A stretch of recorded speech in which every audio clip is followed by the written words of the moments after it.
All right, we're going to get started now. Good morning, everyone, and welcome to our listening session for the third-party administrator.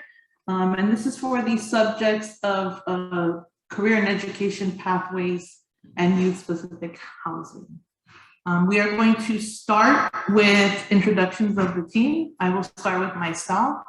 My name is Joanne Sanchez. I am the project director for the third-party administrator project. And I will pass it on to the team. Rebecca. Hi, everybody. I'm Rebecca Gray. I'm the grant administrator for the third-party administrator project at Amity. Sorry, Carmen. Good morning, everyone. My name is Carmen Jacinto. I am the Chief Operation Officer for Amity Community-Based Projects. Wendy.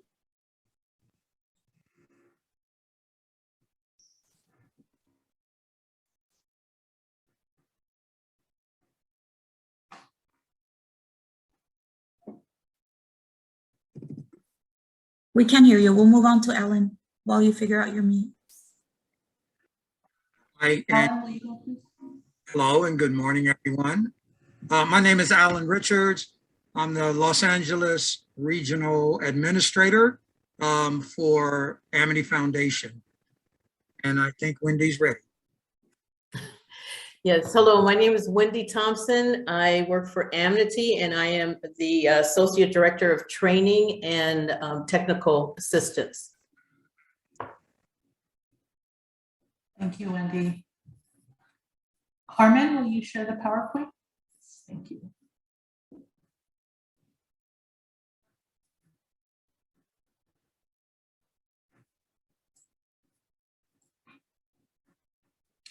Okay. So Amity Foundation has been selected as a third-party administrator for the CFCI and non-CFCI funding opportunities. We wanted to create a space today for the community to give feedback, insight, and/or recommendations on the subject areas of career and education pathways and youth-specific housing. So we want to get information and feedback on such things as gaps in services, outcomes, ensuring equity throughout this process, and so forth. So there are some instructions in the chat. If you would like to raise your hand. Can we go to the next slide, Carmen? I believe Alan is going to go over a little bit of housekeeping. Yes, and good morning. Thank you, Joanne. First, the disclosure regarding recording. This listening session is being recorded for the purpose of capturing information to be utilized, of course, as we continue the process.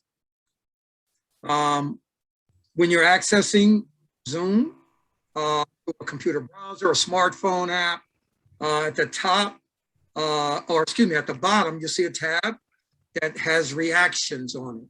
If you'll tap on that, you'll see a raise hand feature. So when we are open for answers and responses, you'll be able to tap onto that feature and then you'll be called accordingly. When accessing Zoom through a smartphone browser, also at the bottom, you'll see where it says more. If you'll tap on more, there'll be 3 buttons. If you'll tap on those 3 buttons, there'll be a drop-down menu that has the raised hand feature. For individuals calling in telephone solely, you can use *9 to raise your hand and *6 to unmute.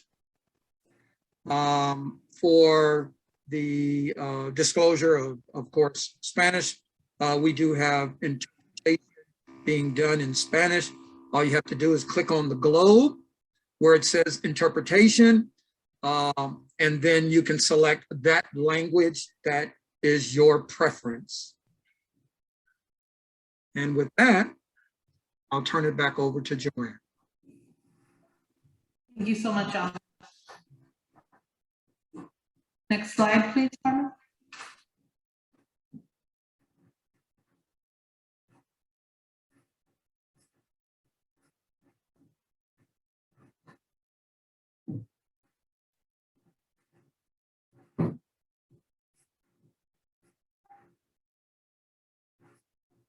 Thank you. So we are going to be moving forward with question number 1. Again, as Ellen mentioned, please raise your hand to make a comment, and you will be called on in the order that hands were raised. So question number 1, when you think about the program area we're here to discuss today, what are the gaps in services that you know about in your community? These are gaps in services that pertain to the subject areas, again, career and education pathways, and also youth-specific housing intervention. And when giving your comment, can you please specify which subject area you are answering the question about? Thank you.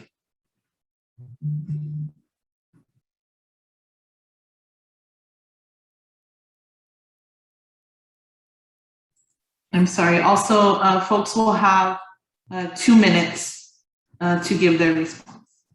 Thank you.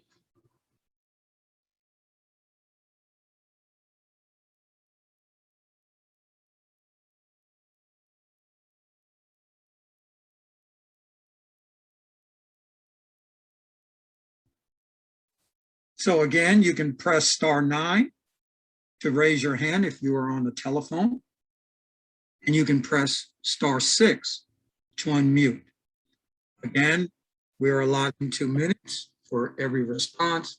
As you raise your hand, you'll be called in subsequent order regarding who's raised their hand first, of course. And if you need to, you can also use the chat to put your question or response, your response in. And then we have someone who will be reading those responses as we wrap up. Thank you. Thank you, Ellen. Pierre Arreola. Hey everyone, thank you for the opportunity and for holding space. My name is Pierre Arriola. I'm with the Commission on Human Relations, but I'm also a longtime community organizer and founder of a cultural arts nonprofit in the San Fernando Valley. I just wanted to speak to the first, which is career and education pathways, the first item there. One of the things that I would be remiss to state is just the value and opportunity that presents itself within the creative workforce and creative economy in Los Angeles.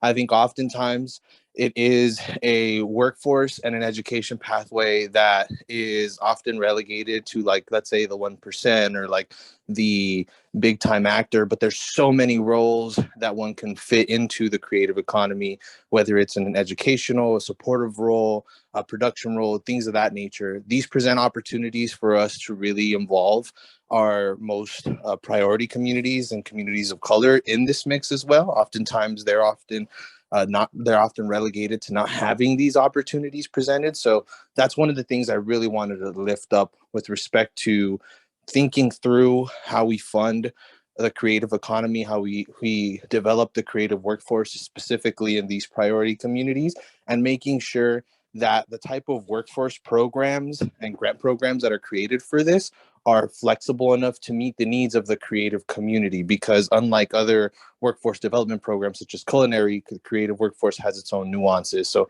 I think keeping that in mind is incredibly important. Thank you for the time.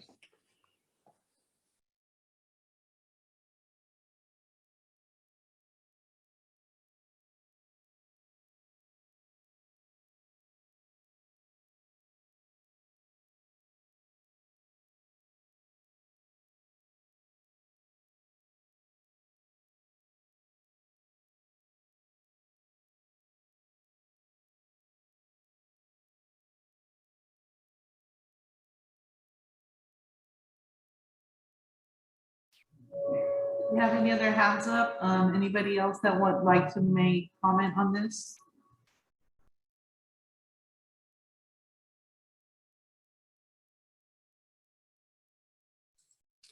No questions in the chat, or no comments in the chat either, Joanne. Okay, we will move on.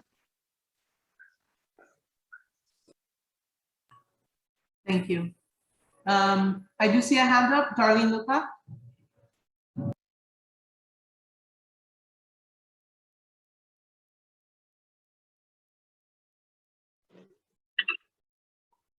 Hi, thank you.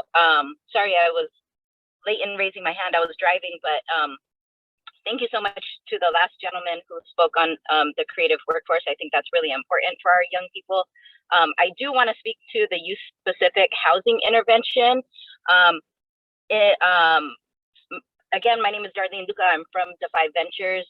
We don't have housing, but I used to work in a housing program with another nonprofit organization, and there are not enough youth housing specific programs that provide structure and that also provide treatment intervention.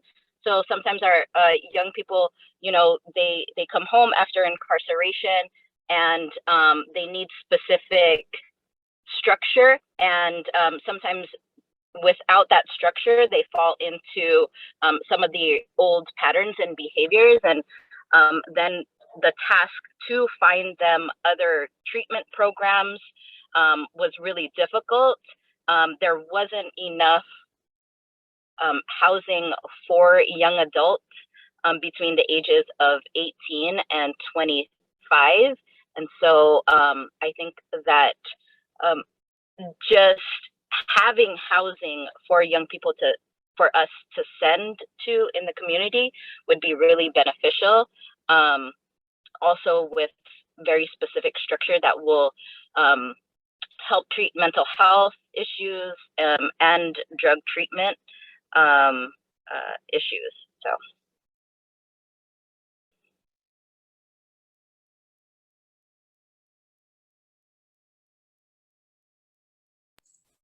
Thank you. Rebecca, you have your hand raised?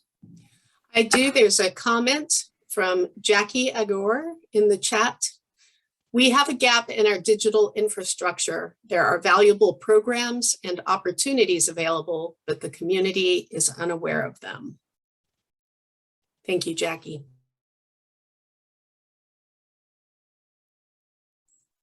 Thank you.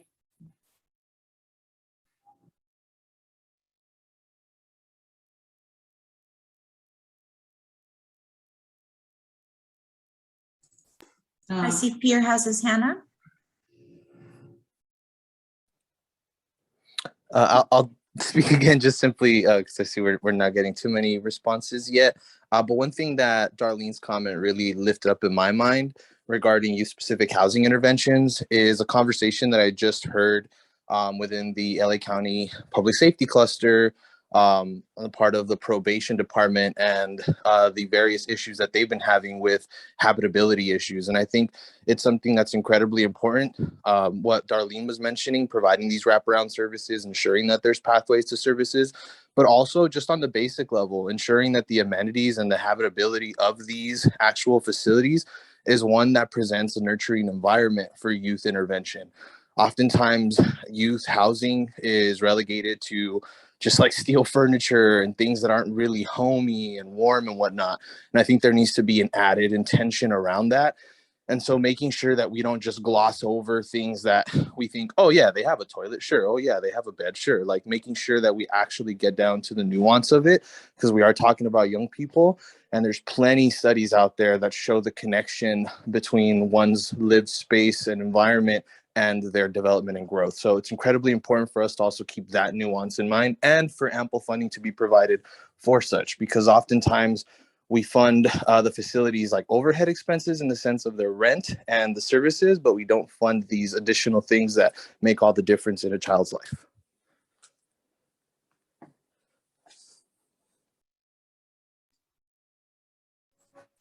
Thank you, Pierre. Tony, I see you have your hand up. Tony Bryant. Yes, I just wanted to piggyback off the last two speakers.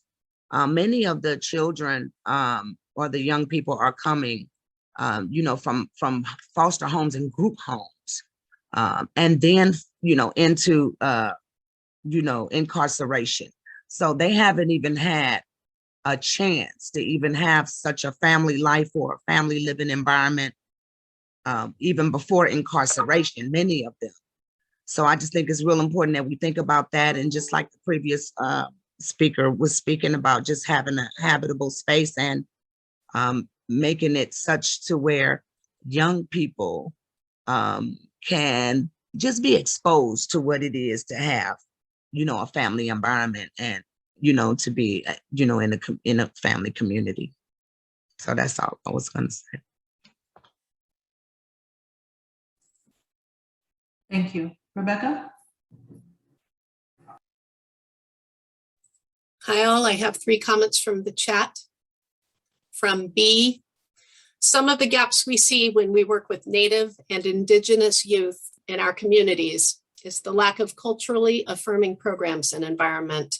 Culture is prevention, and its implementation in programs is critical for the well-being of our youth. Darlene Luca put in a comment, 100% agree with Pierre. And I have another comment from Jackie Agor. Even the topic that Darlene mentioned is government contract that is available, which usually goes unfulfilled when no proposals are submitted. However, I know quite a few who offer similar programs, but the requirements to provide services for the public can be strenuous. Thank you for the comments, everybody. Any other comments before we move on to question number 2? Okay, thank you. Carmen, can we go to question number 2, please? Given the category we are discussing, and the services we have been talking about, what changes in your community would mean that the services have been successful? What would that look like? What would outcomes or successes look like in your community?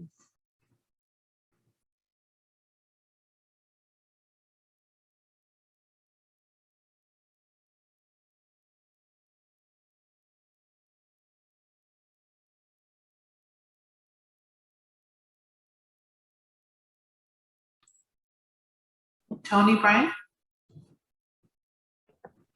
Me again. I guess for me and my community that we serve the most, which is South LA, we have a community center right on the corner of 102nd and Main Street. And I guess from that perspective, what would be a successful outcome is that we see less and less young people on the streets. And I'm talking about not just gang members, but I'm talking about street workers. It's just they're getting younger and younger. And I know this due to, their environmental circumstances and economic conditions, but that would be a successful outcome for me if I could see less and less young people on the streets. Thank you. Jackie?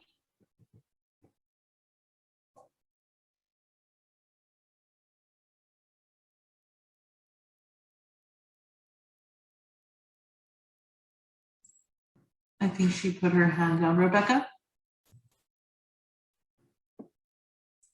Thank you, Joanne. From Pierre, a comment, having systems impacted youth be more integrated into the community and not relegated to the fringes. That is success in the community. Thank you. B. Hi, everyone. So just speaking on behalf of working at Pacu Cultural Community Services in San Fernando, we currently have a teaching youth empowerment program, which serves kind of as a diversion program for our youth.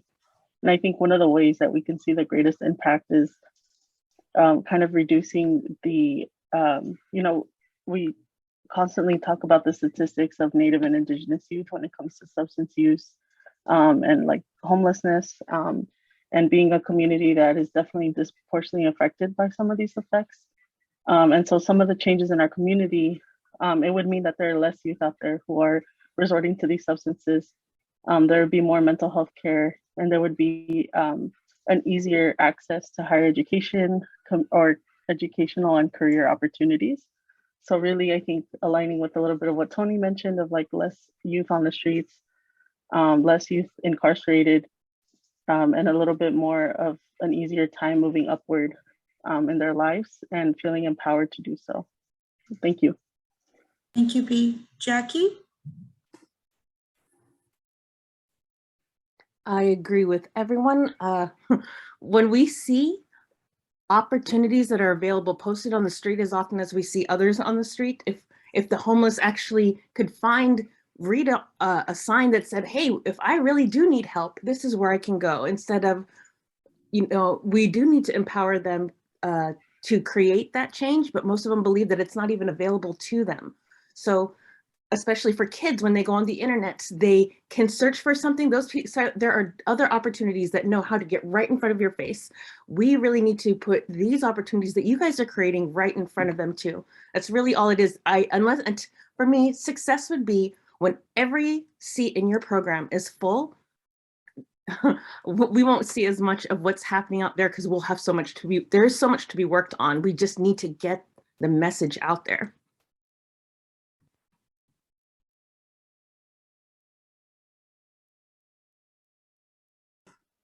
Thank you, Jackie. And I'm not sure if it's Joanne or Joannie.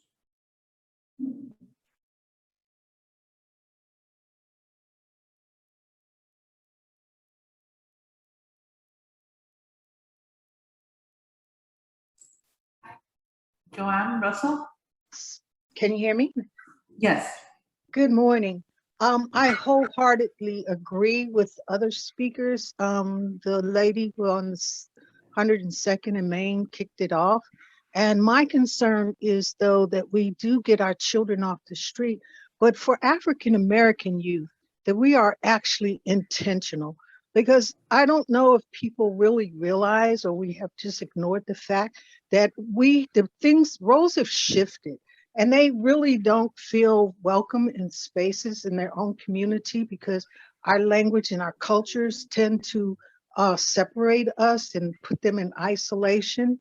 So we really need to look at how we do our programmings. We're doing a great job at incorporating our immigrants and Spanish-speaking people, but put on the cap that what they first felt like when they came into our country, not speaking the language, and now unintentionally, the roles are kind of reversing. And I can say that because like I was a foster parent for a high school kid, and the school that they went to, it was just, you could see how we did not intentionally blend our cultures and our children in their efforts. And we do need to really do something to attract them so that our children do get off the streets. It is ridiculous, the volume of children that are on the streets doing harmful things. And we do have to connect the programs and not operate in isolation as silos. No matter how much money we put out there, we have to be connected. So one hand is feeding the other. Thank you.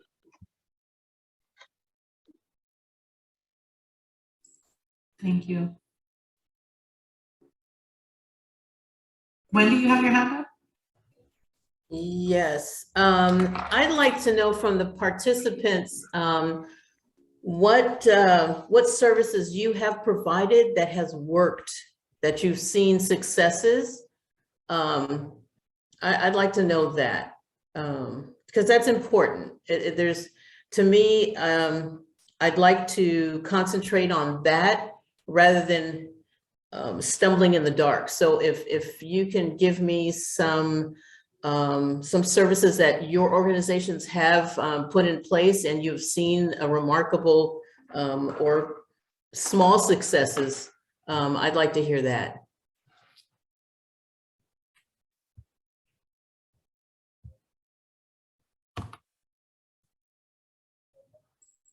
Tony?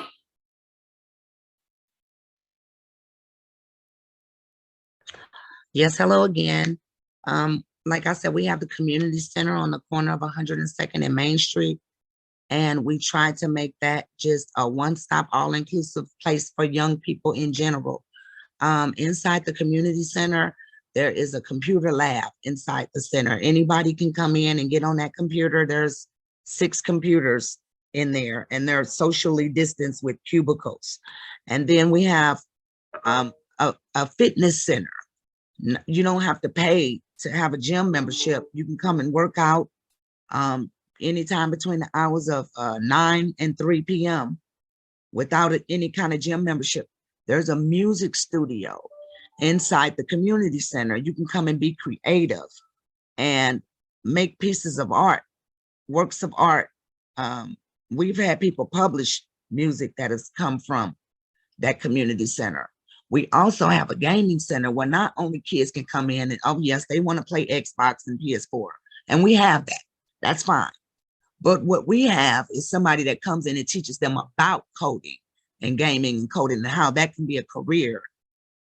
And we've seen more and more people, young people in our, direct area that just gravitates to the community center rather than hanging out at the liquor store or hanging out down at the T-Mobile, the little shopping area. They come to the community center. So that's one thing that I have noticed, that is working, just having a place for them to come to. Thank you, Tony.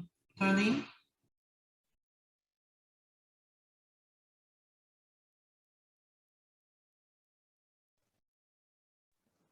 Hi. Hi, I'm sorry, did you call Darlene? Yes, I did, Darlene. Okay. So I also work with another foundation called the Harold Robinson Foundation, and we work with youth that are from primarily the South LA and Watts area. What I've seen work is the intentional and the investment that we put into the youth, taking them to a camp for 3 days. The intention that is in the camp is to build community with the youth that are at the retreats for 3 days, creating like team building workshops, getting into delving into like the roots of some of the trauma through creative writing, just exposing them to other opportunities and other environments that they typically may not see, including parents, teachers, and community members that they're familiar with, to have intentional conversation, intentional time with these young people. That's where I've seen like the most shift in their mindset, and also the confidence and the value that they've built within themselves. So if there is a way that we can provide that to young people coming out of the system and take them out of the city, really be intentional about the programming that they can get involved in for a couple of days, just to break the monotony of the city, break the monotony of like having to see the typical challenges that they've grown up through, and just understand that there is something different. Like exposure is what I've seen has worked for other young people. So if we could expose them to other opportunities, other environments, there's so many other programs that somebody was mentioning are not shared with our young people, that I think that if we can get more information out there about programs that support their growth and their personal development, and that they know that like the community is really investing in them, that's where I've seen has made the most impact on the young people that I've worked with. Thank you, Darlene. B? I just really want to express appreciation for this question. I think for the Native and Indigenous youth and communities, it's important to really focus on resiliency and strengths in general, instead of, the intergenerational trauma we know already exists due to like the colonial legacy that we constantly are navigating. And I think one of the practices for our youth that have been really effective have been that connection to like culture, to indigenous medicine, just really making sure that they're seen wholly as like holistically. The Native and indigenous medicine wheel really takes into account their spiritual wellness in addition to just their physical and mental and their emotional wellness. And those are really important factors with youth in navigating their own identities and their own journey towards empowerment. So some of these practices, I can name so many, but I'll be brief. And just connecting youth to elders, connecting youth and taking them out to see different, different places around different natural parks. I know we recently had a grant with the California parks, and taking the youth out to those parks was really effective in connecting them to the land and to the histories of the land that they reside in. And so these are some of the practices that have really helped youth kind of build their support network, both within themselves and within their own communities.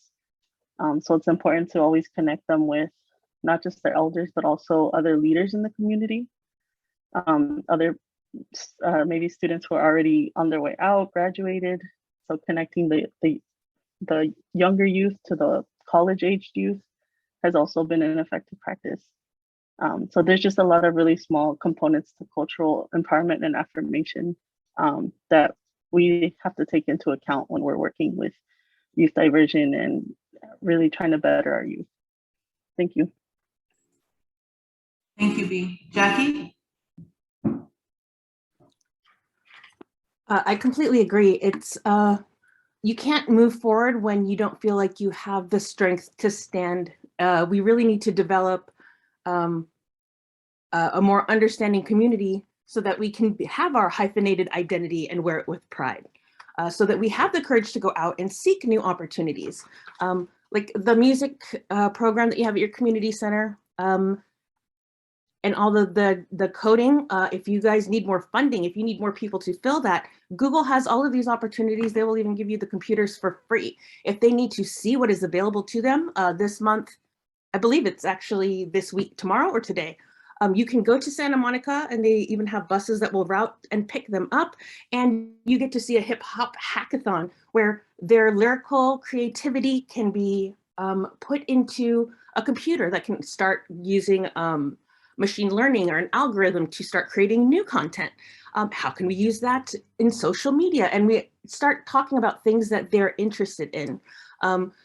I don't know if you're familiar with the Anti-Recidivism Coalition. They do have a lot of programs that aren't completely filled, but if you need structure for people who are coming out of incarceration, who are looking for re-entry, there are programs available. Can we find them? That's really, in my opinion, the biggest issue. I forget what the other topics were. Like, I know that the city and the county have worked to create a website that offers a roadmap for students. So if they want to start learning about different jobs in the creative sector, they could start learning about how to become a writer. Here are internships that are available. Here are different opportunities, because you can't dream about something that you've never seen or heard of. And these programs are available. The Grammy Museum and Music Cares, you can actually go there and sign up, and they will come out to your school, or you can go to the Grammy Museum and you can learn about all of the different jobs that are available in the music industry. They've also teamed up with BET. There are programs available. People just don't know about them. That's, in my opinion, that's what I'm really trying to do. If there's anyone else who's looking for resources or someone to connect with, it is out there. There are people that want to help. We just need to connect together.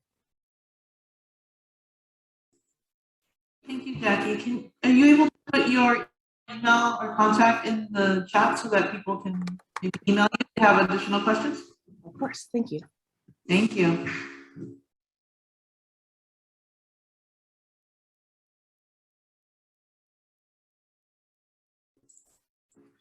Any other comments before we move on to the next question?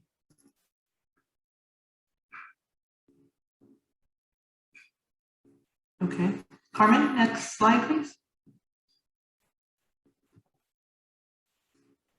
Next question is, we are seeking assistance in reaching as many organizations as possible. Do you have any suggestions about email lists, convenings, coalitions, or other places where we might be able to reach service providers? Jackie.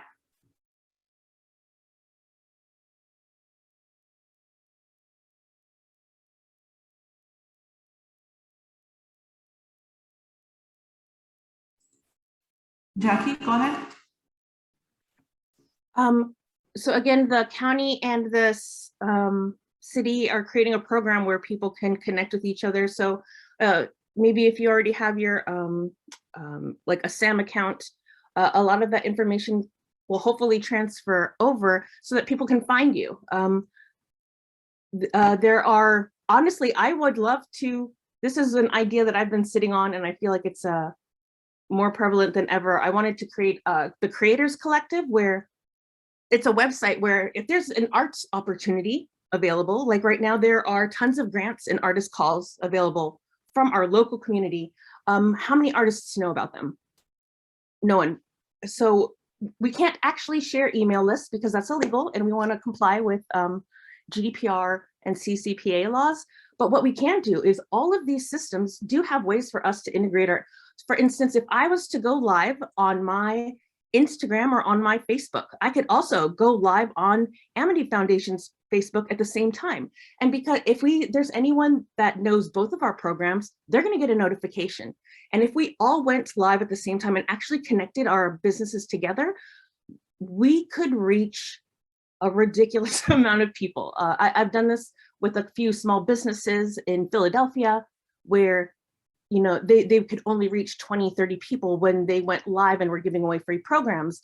But in one event, in 30 minutes, they were able to reach 10,000 people with no ad spend. So that's spending no money because the algorithms are trying to mimic human interaction. So let's say, hey, this person likes decoupage and they also like this artist. And, you know, and it shows us to everyone. But where can we go to find all of these opportunities in one place? That's why I say we need a digital infrastructure. This was created in the 80s. If you've ever heard of WWW, that means the World Wide Web. So if we followed that infrastructure, if we always put a title on every web page that we have, or if we make all content accessible, for instance, like we have an interpreter here today, all of your alt tags on your websites, on your images, that enables people to actually find the things that you're looking for.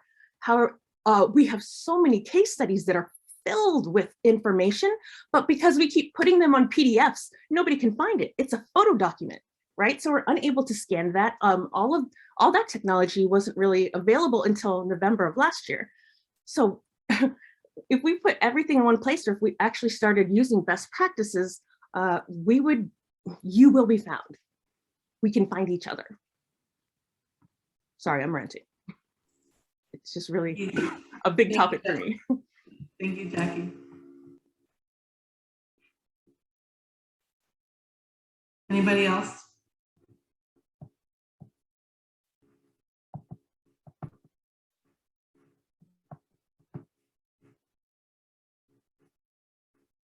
If you do have any suggestions and would like to put them in the chat, you can also leave them there.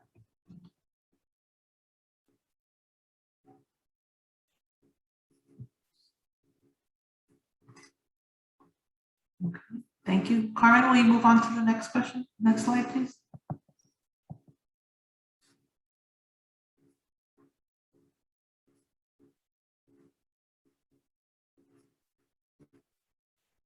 Okay, question number 4.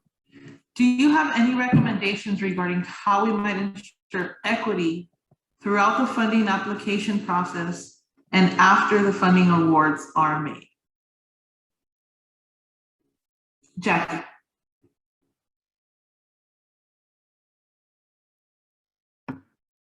It really needs to start at the source. We need to provide information on how foundations can provide equitable access. I know there are a lot of people that were invited to this, but I know that I gave up my seat on the California Arts Council as a panelist because I felt like I needed to tell people we have this great program where we're giving away not giving away, but we have $26 million that's available for BIPOC programs. So few applied. I think there was only 100 applications, which more than half were companies and organizations that made over $250,000, because that was the benchmark, right? So anyone who made less than $250,000, they were eligible for this grant, but so few did, that we start looking at the people who made, no offense, I love these programs. They literally raised me to be the artist and contributor that I am. But we have people who had a $2 million surplus who are now in the runnings, right? And it's because we didn't create a way to properly grade the applicants. We didn't create ways for people who have problems. Yes, it's, oh, if you don't know, if you need help filling out this application, reach out to us. And then we leave an email address, but that really doesn't, they don't even know what questions to ask. I've gone through this process so many times, I feel like I still haven't completed much. So imagine if this is your first time and you have an amazing, you're a great artist, or you have an opportunity that you want to share. I don't know how to fill out all of that stuff. I've never created a portfolio, or I don't, you know, they don't have a resume. There's lots of things that they don't have available. And I promise you, if you go to your page that offers these grant opportunities, look at your Google Analytics and see how many people visit your page versus how many people are actually submitting, you will see how big of a disparity there truly is, because we are not making it easier for them to find that information. One way that we could all start doing this now, if you do offer money, especially if it's an annual program, don't delete that website, right? It's about the internet and we want to leave breadcrumbs. So if you have an opportunity that's available annually, say this program is currently closed at this time. Here are the people who want, and everything should live on one page. Never delete it, because you're literally deleting your reputation. All of the PR that you got where you shared these links are now dead. So you're actually decreasing your reach on the internet. You're decreasing your PR connections reach on the internet. And it's, again, it's just little things that we don't look at because they're not on the surface that could enhance the programs that we offer right now. Yeah.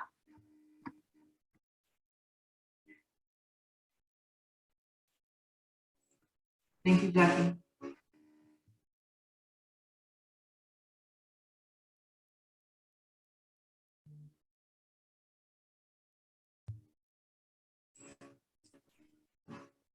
Any other feedback or comments on how we might ensure equity throughout our process? B. I think for me, what comes to mind is accessibility. Like, how are you all making yourselves accessible before and after the process, before, during, and after? And I really appreciate all the comments that Jackie had made. I think those are really important in broadening your connection. And I think as well, just coming from, you know, PACU's kind of, we're on the smaller end of the scale and the grassroots nonprofit. And, you know, we don't have all the resources that other larger nonprofits might have, or larger organizations. So just having that person, that connection, that relationship with someone from the foundation means a lot, because then we know who to go to for those questions that we might have that others might not. And so really just building that relationship, building that, making yourselves accessible throughout the process is really important, and from what I've seen. So thank you.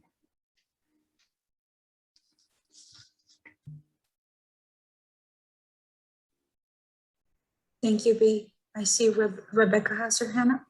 I do. There's another comment in the chat from Jackie suggesting that grant opportunities, the opportunities information should be available in multiple languages, and also calling out, and Jackie, please correct me if I'm wrong, but I think by the alt tags, you mean if you're using graphics, that you have accessible language and a tag attached to the graphic, so that people who might be vision impaired can also know what the graphic contains. Thank you, Jackie.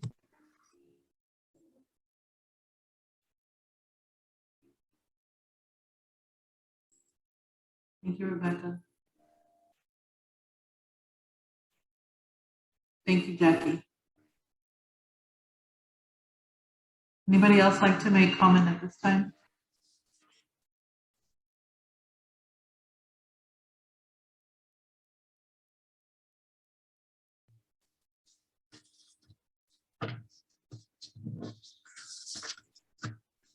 Okay, I don't see any hands up. Carmen, will you go to the next slide?